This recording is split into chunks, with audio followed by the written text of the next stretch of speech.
హైదరాబాద్ నుండి breaking news. Interior పనుల విషయంలో షణ్ముగం త్రిచినపల్లి మరియు శ్వేత కాశీనాథ్పై అనేక గృహ యజమానులు తీవ్రమైన ఆరోపణలు చేశారు. 15 మందికి పైగా అధికారికంగా ఫిర్యాదు చేయగా మరికొందరు కూడా చట్టపరమైన చర్యలకు సిద్ధమవుతున్నట్లు సమాచారం.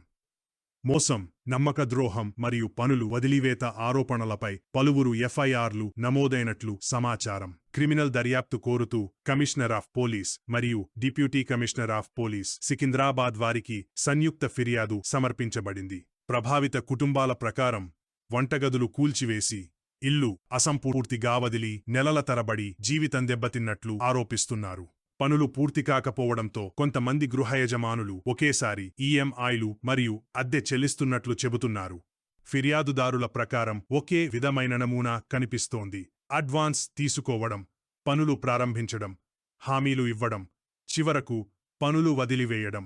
అధికారులు దర్యాప్తు చేస్తున్నారు. వినియోగదారులు జాగ్రత్తగా వ్యవహరించి వివరాలు ధృవీకరించి రక్షణ లేకుండా భారీ అడ్వాన్స్లు చెల్లించవద్దని సూచిస్తున్నారు. తీవ్ర హెచ్చరిక. షణ్ముగం మరియు శ్వేత పేరుతో జరుగుతూ ఇంటీరియర్ పనులపై అనేక ఫిర్యాదులు నమోదయ్యాయి. మోసపూరిత హామీలు మరియు ముందస్తు అడ్వాన్స్లతో జాగ్రత్తగా ఉండండి. మీ కష్టార్జిత డబ్బు మరియు మీ కుటుంబ భవిష్యత్తును ప్రమాదంలో పడనివ్వకండి. ఏ నిర్ణయం తీసుకునే ముందు పూర్తి పరిశీలన చేసి చట్టపరమైన రక్షణలు కల్పించుకోండి. హైదరాబాద్ నుండి బ్రేకింగ్ న్యూస్.